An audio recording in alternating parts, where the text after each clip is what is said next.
Tingginya kebutuhan akan tenaga kerja di Jepang ini disampaikan oleh staf Kedutaan Besar Jepang untuk Indonesia, Sasaki Hiroki, usai menggelar kuliah umum program studi sastra Jepang Universitas Januswantoro Semarang.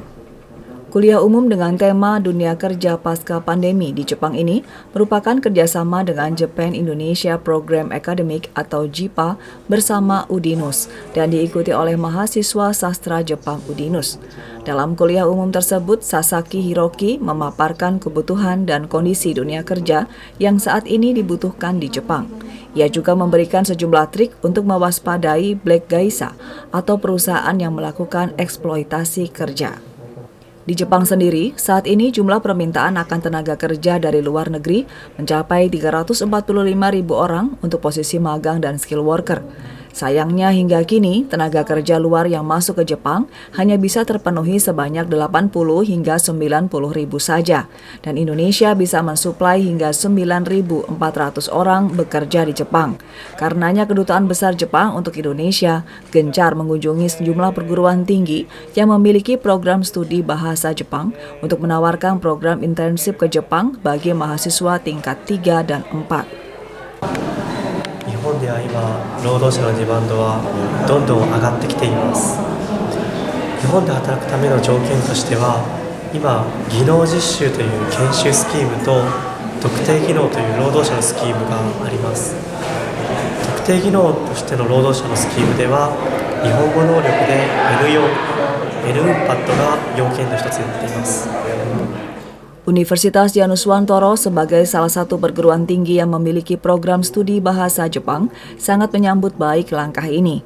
Bahkan kerjasama dengan JIPA dan Kedubes untuk program internship sudah dilakukan cukup lama sejak 2017. Tak hanya itu, program internship yang ditawarkan ini selaras dengan program MBKM yang dicanangkan oleh pemerintah Indonesia. Dan di tahun 2023 ini akan ada 7 lagi mahasiswa Udinus yang akan internship ke Jepang hingga bulan April mendatang. Oke, ini sebetulnya sejalan dengan program pemerintah ya. Jadi yang MBKM itu ya, Merdeka Belajar dan Kampus Merdeka itu. Jadi kita mendatangkan staf dari Kedutaan Besar Jepang di Indonesia, kemudian ada dari PT JIPA ya, sebagai salah satu mitra program studi sastra Jepang, sebagai mitra yang memberikan informasi program internship di Jepang. Nah ini kan juga sesuai dengan MBKM ya, yang dicanangkan oleh pemerintah bahwa mahasiswa itu tidak melulu harus belajar di dalam kampus, tapi juga harus di luar kampus di dunia kerja dan seterusnya. Dan ini kesempatan ini kita manfaatkan untuk bagi mahasiswa kami di program studi sastra Jepang Udinus itu untuk langsung menyerap informasi langsung dari sumbernya ya, bagaimana dunia kerja di Jepang, bagaimana proses untuk pengajuan program internship di Jepang dan budaya-budaya kerja di Jepang. Jadi seperti itu. Salah satu mahasiswa Udinus yang mengikuti program ini adalah Viko Alesi, angkatan 2020. Ia akan berangkat magang di Bandara Internasional Narita, Jepang pada bulan April 2023 mendatang. Informasi yang disampaikan oleh Sasaki-san sendiri itu sudah sangat berguna dari saya sendiri. Mungkin untuk dari saya sendiri, untuk bulan 4 April nanti, saya kan sudah ada program internship ke Jepang. Jadinya mungkin bisa bermanfaat bagi saya yang akan magang di Jepang nanti.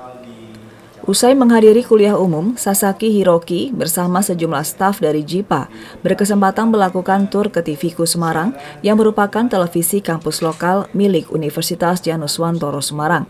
Sebagai televisi lokal di Jawa Tengah, TViku menghadirkan program T-News yang juga menyajikan berita dalam bahasa Jepang dan sangat diapresiasi oleh Sasaki Hiroki. 本当のテレビ局としてなおかついろんな学生を使っていてすごくいい印象を受けました。Restu Indah melaporkan.